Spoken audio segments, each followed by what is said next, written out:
नमस्कार दोस्तों, NDC Indo के ऑनलाइन प्लेटफॉर्म पर आपका एक बार फिर से स्वागत है।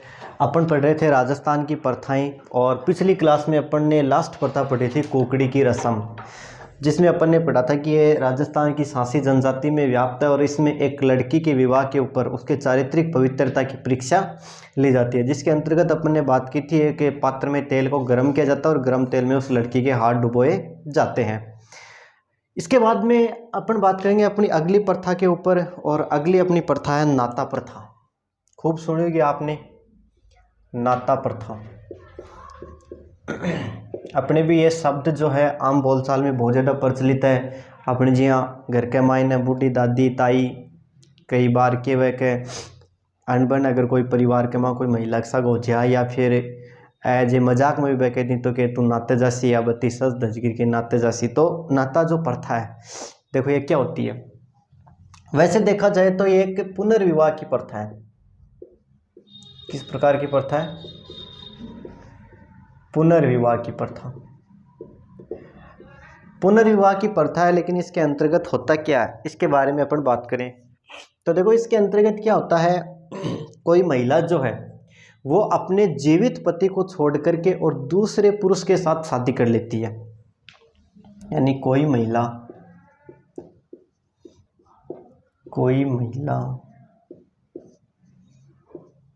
अपने जीवित पति को छोड़कर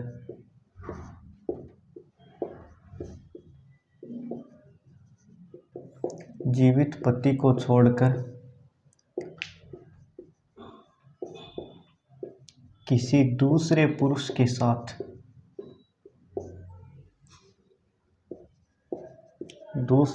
के साथ शादी कर लेती है।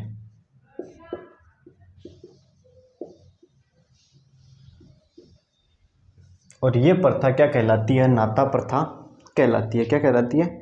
नाता प्रथा। तो आपसे पूछ लिया जाए कि राजस्थान में प्रचलित एक ऐसी प्रथा जिसमें एक महिला अपने जीवित पति को छोड़कर किसी दूसरे पुरुष के साथ शादी कर लेती है, वो प्रथा राजस्थान में क्या कहलाती है? नाता प्रथा कहलाती है। और एक तरह से देखा जाए तो ये नाता प्रथा है, ये एक पुनर्विवाह की प्रथा राजस्थान में मानी जाती है। इस प्रथा के बारे में अपन बात करें तो ये लगभग जो जनजाति क्षेत्र है उस जनजाति क्षेत्र में व्याप्त है। इसके बाद में अपन बात करते हैं अगली प्रथा के ऊपर, और अगली अपनी प्रथा आती है संथारा प्रथा। संथारा प्रथा अच्छी प्रथा है, इंपॉर्टेंट है संथारा प्रथा। संथारा प्रथा के बारे में बात करें तो यह जैन संप्रदाय में व्याप्त है। कौन से संप्रदाय की प्रथा है? जैन संप्रदाय की प्रथा है। देखो इसमें क्या होता है, इसे संलेखना पद्धति भी कहते हैं। क्या कहते हैं? इसे संलेखना पद्धति भी कहते हैं।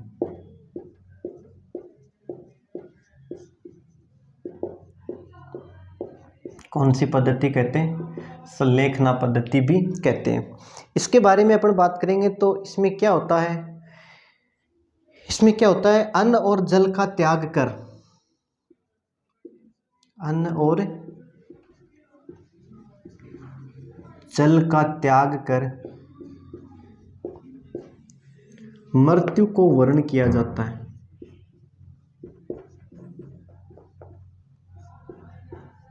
मृत्यु को वर्ण किया जाता है।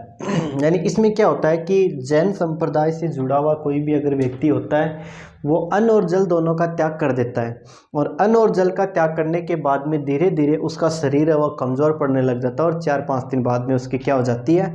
मृत्यु हो जाती है। और इस प्रकार से मृत्यु होना या इस प्रकार से प्राण त्यागने की जो प्रथा कहलाती है उसे क्या कहते हैं? संथारा प्रथा, या इसे ही कहते हैं संलेखना पद्धति के नाम से भी इसे जानते हैं। यह आत्महत्या नहीं है भाई। देखो यह क्या नहीं है? यह आत्महत्या नहीं है, सुसाइड नहीं है। ये जैन समुदाय की एक प्रथा है। हालांकि इसके ऊपर अपन बात करें तो वर्ष 2014 में, लगभग वर्ष 2014 की बात है, तो उस समय इस प्रथा को लेकर के थोड़ा सा बवाल राजस्थान में हुआ था। क्या हुआ था कि राजस्थान जो हाई कोर्ट है राजस्थान का जो उच्च न्यायालय है जोधपुर में जो स्थापित है, और जयपुर में उसकी जो खंडपीठ है। तो जोधपुर उच्च न्यायालय ने क्या है, इस प्रथा को आत्महत्या का प्रयास बताया था। क्या बताया था? आत्महत्या का प्रयास बता करके इसे प्रतिबंधित करने का प्रयास किया था। उसके बाद में जो जैन समुदाय है उसमें जैन समुदाय ने इसके ऊपर भारी विरोध भी किया था। तो उस समय प्रथा वो बहुत ज़्यादा चर्चा में रही थी। तो आपसे पूछ लिया जाए कि संथारा प्रथा क्या होती है, तो संथारा प्रथा क्या होती है कि इसके अंतर्गत कोई भी व्यक्ति अन्न और जल का त्याग कर और मृत्यु को वर्ण करता है, यानी अन्न और जल का त्याग कर अपने प्राणों को त्यागता है। इसे ही किस नाम से जानते हैं? इसे दूसरे नाम से भी जानते हैं जिसका नाम है संलेखना पद्धति, और इसे क्या कहा जाता है? संथारा प्रथा के नाम से जाना जाता है। आपसे पूछा जाए कि ये संथारा प्रथा ये कौन से संप्रदाय में व्याप्त है, तो ये जैन संप्रदाय में व्याप्त है। कौन से संप्रदाय में व्याप्त है? जैन संप्रदाय की ये प्रथा है। अब यहाँ से देखो अपन बात करते हैं, आपने नाम सुना होगा चंद्रगुप्त मौर्य का। भारत में मौर्य साम्राज्य के जो संस्थापक है चंद्रगुप्त मौर्य, तो चंद्रगुप्त मौर्य ने क्या किया था? इसी संलेखना पद्धति या संथारा प्रथा के अंतर्गत अपने प्राणों का त्याग किया था। तो भारत के शासक या मगध के शासक चंद्रगुप्त मौर्य ने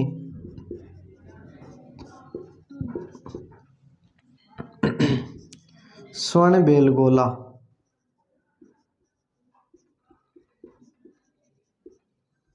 जो वर्तमान में कर्नाटक में है, स्वर्णबेलगोला में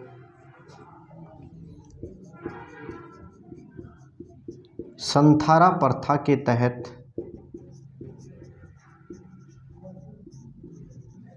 अपने प्राणों का त्याग किया। अपने प्राणों का त्याग किया। तो आपसे पूछ लिया जाए कि भारत का वह राजा या भारत का वह शासक जिसने संथारा प्रथा के तहत अपने प्राणों का त्याग किया, उस शासक का नाम बताइए, उस राजा का नाम बताइए। तो उस शासक का नाम है चंद्रगुप्त मौर्य, क्योंकि चंद्रगुप्त मौर्य ने अपने जीवन के अंतिम दिनों में जैन धर्म को अपनाया था। कौन से धर्म को अपनाया था? जैन धर्म को अपनाया था। और जैन धर्म को अपना करके कर्नाटक में एक जगह होती है स्वर्णबेलगोला, कर्नाटक में एक जगह होती है, उस जगह का नाम क्या है? स्वर्णबेलगोला। और इसी स्वर्णबेलगोला नामक जगह के ऊपर इसी संथारा प्रथा का पालन करते हुए या संथारा प्रथा के तहत ही अपने प्राणों का त्याग किया था।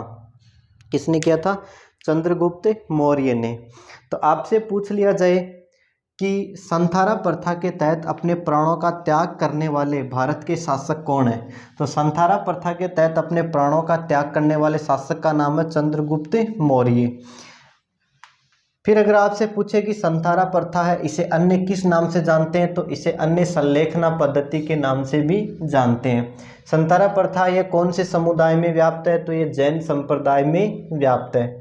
और अगर आपसे पूछा जाए कि राजस्थान में कोई भी महिला अपने जीवित पति को छोड़ करके किसी परपुरुष के साथ शादी कर लेती है, उसे किस प्रथा के नाम से जानते हैं, तो उसे नाता प्रथा के नाम से जानते हैं। तो नाता प्रथा के बारे में अपन ने यहाँ पे अध्ययन किया, संथारा प्रथा के बारे में अपन ने यहाँ पे अध्ययन किया। और अगली प्रथा अपनी आती है दापा प्रथा। अगली प्रथा कौन सी आती है? दापा प्रथा। दापा प्रथा जो है यह जनजातियों में है। दापा प्रथा जनजातियों में व्याप्त है। कहाँ पे व्याप्त है? जनजातियों में व्याप्त है। इस प्रथा के अंतर्गत क्या होता है? इस प्रथा में क्या होता है कि भगाकर लाई गई युवती का, भगाकर अगर मान लीजिए किसी पुरुष ने या किसी लड़के ने किसी लड़के को भगा करके शादी की है, और उसके बाद में क्या होता है, उस लड़के को लड़की के परिवार वालों को नगद राशि प्रदान करनी होती है, और वो नगद राशि है वो क्या कहलाती है? दापा कहलाती है। और नगद राशि दापा कहलाती है, लेकिन नगद राशि प्रदान करने की जो प्रथा है वो क्या कहलाती है? दापा प्रथा कहलाती है। क्या होता है कि भगाकर लाई गई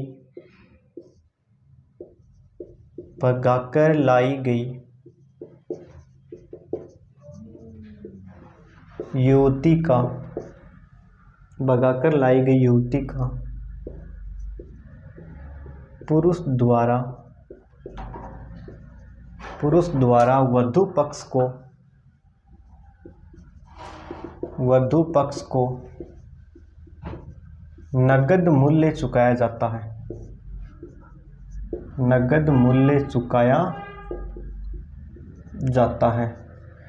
और नगद मूल्य चुकाने की ये जो प्रथा वो क्या कहलाती है? दापा प्रथा कहलाती है। अब देखो आपा अपनी भाषा में बात करा कि कोई छोरो छोरी भगा के ले आयो और भगा के लाने के बाद में छोरी के परिवार वाला जितना रुपया की वह मांग करी है 72 रुपया वन चुकाया जासी। और ये रुपये चुकाने की जो प्रथा है वो क्या कहलाती है? दापा प्रथा। और जो नगद मूल्य चुकाया जाता है, जो नगद राशि चुकाई जाती है, राशि क्या कहलाती है? ये राशि कहलाती है दापा राशि कहलाती है। क्या कहलाती है? दापा कहलाती है।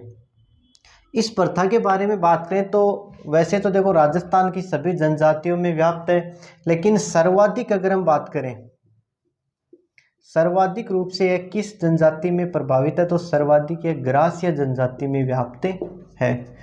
तो आपसे पूछ लिया जाए कि दापा प्रथा वो सर्वाधिक राजस्थान की कौन सी जनजाति में व्याप्त है? ग्रास्य जनजाति में व्याप्त है। और इसके अंतर्गत क्या होता है? इसके अंतर्गत भगाकर लाई गई युवती का पुरुष द्वारा वधू पक्ष को नगद मूल्य चुकाया जाता है। इसके बाद में एक और अपनी प्रथा आती है जिसे कहते हैं रियाण। क्या कहते हैं? रियाण कहते हैं। देखो रियाण के बारे में बात करें तो रियाण जो शब्द है इसका वैसे तो इसका अर्थ होता है सभा। क्या होता है? सभा। रियाण जो प्रथा है यह मारवाड़ क्षेत्र में प्रचलित है। कौन से क्षेत्र में प्रचलित है? मारवाड़ क्षेत्र में प्रचलित है। रियाण जो प्रथा है वो मुख्य रूप से कौन से क्षेत्र की प्रथा है? यह प्रथा है वो मारवाड़ क्षेत्र की प्रमुख प्रथा है। इस प्रथा के अंतर्गत देखो क्या होता है? किसी आगंतुक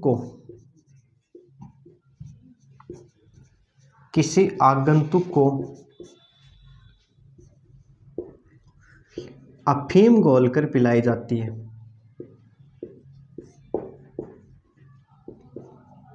अफीम घोलकर पिलाई जाती है। यह प्रथा खुशी और गम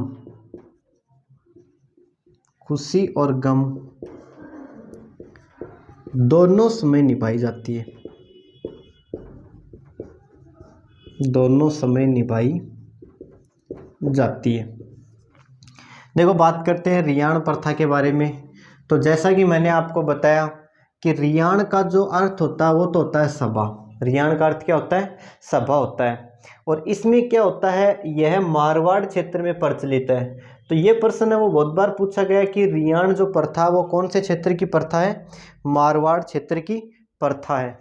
इस प्रथा के बारे में बात करें तो इसमें किसी आगंतुक को जब चाहे खुशी का माहौल हो या फिर गम का माहौल हो, दोनों समय कोई भी आगंतुक है वो मारवाड़ में आता है तो उस नव आगंतुक को अफीम घोलकर पिलाई जाती है। क्या पिलाई जाती है? अफीम घोलकर पिलाई जाती है। और अफीम घोलकर जो पिलाई जाती है यह जो प्रथा कहलाती है क्या कहलाती है? रियाण कहलाती है। और इसे स्थानीय भाषा में इसे अमल, केसर या मेख कहते हैं। जो अफीम घोलकर जो पिलाई जाती है उसे स्थानीय भाषा में यानी मारवाड़ में स्थानीय क्षेत्र की जो भाषा है उस भाषा में इसे अमल के नाम से जानते हैं, इसे केसर के नाम से भी जानते हैं, इसे मेघ के नाम से भी जानते हैं। और ये जो कौन सी प्रथा के अंतर्गत अफीम घोल के पिलाई जाती है? रियाण प्रथा के अंतर्गत पिलाई जाती है। और रियाण का जो शाब्दिक अर्थ है वो क्या होता है? सभा होता है। रियाण जो है वो कौन से क्षेत्र में प्रचलित है? तो ये प्रचलित है आपके मारवाड़ क्षेत्र में। तो आपसे पूछ लिया जाए कि मारवाड़ क्षेत्र में एक ऐसी प्रथा जिसके अंतर्गत अफीम घोलकर पिलाई जाती है उस प्रथा का नाम क्या है? तो उस प्रथा का नाम क्या है? उस प्रथा का नाम है रियाण प्रथा। रियाण प्रथा जो है वो कौन से क्षेत्र में प्रचलित है? मारवाड़ क्षेत्र में प्रचलित है। इसके अलावा आपसे पूछ लिया जाए कि राजस्थान में दापा प्रथा जो है वो सर्वाधिक कौन सी जनजाति में व्याप्त है, तो दापा प्रथा वो सर्वाधिक ग्रासीय जनजाति में व्याप्त है। और आपसे पूछ लिया जाए कि भगाकर लाई गई युवती का नगद मूल्य चुका करके जो विवाह किया जाता है वो कौन सी प्रथा के अंतर्गत किया जाता है, वो दापा प्रथा के अंतर्गत किया जाता है। इसके बाद में बात करते हैं अपन अपनी अगली प्रथा के बारे में, और अगली प्रथा है त्याग प्रथा। अगली प्रथा का नाम क्या है? त्याग प्रथा। त्याग प्रथा जो है ये राजपूत समाज में व्याप्त थी। यह प्रथा मुख्यतः राजपूत समाज में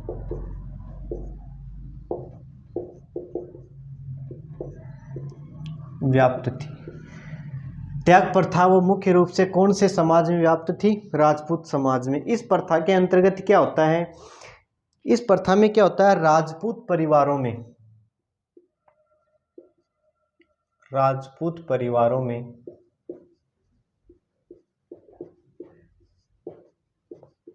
लड़की के विवाह पर ढोली, सरगड़ा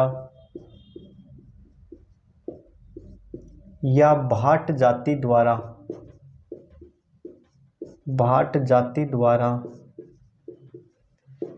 दान दक्षिणा की मांग की जाती थी। दान दक्षिणा की मांग की जाती थी। और दान दक्षिणा की मांग करने की जो प्रथा वो क्या कहलाती थी? त्याग प्रथा। और दान दक्षिणा में जिस राशि की मांग की जाती थी उस राशि को क्या कहते थे? त्याग राशि कहते थे। क्या कहते थे? त्याग राशि। और यह प्रथा वो कौन से समाज में व्याप्त थी? राजपूत समाज में। इस प्रथा के अंतर्गत अपन बात करें तो इसे कन्यावध के लिए जिम्मेदार माना जाता है। तो कन्यावध के लिए इस प्रथा को कन्यावध के लिए जिम्मेदार माना जाता है। कन्यावध के लिए जिम्मेदार या उत्तरदायी माना जाता है। और बात करें तो 1841 में जोधपुर राज्य में सर्वप्रथम 1841 में जोधपुर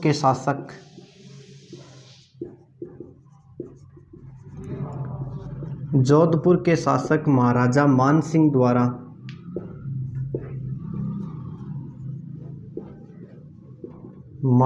द्वारा इस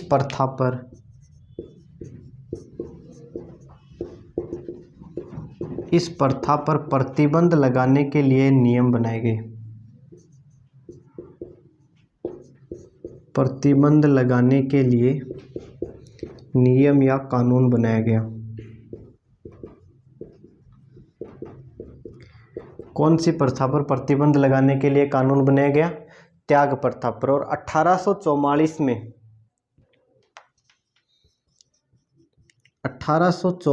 में जयपुर रियासत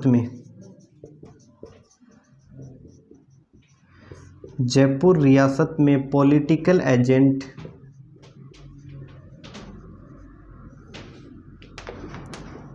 पॉलिटिकल एजेंट जॉन लुडलो के प्रयासों से या जॉन लुडलो ने इस प्रथा पर प्रतिबंध लगाया।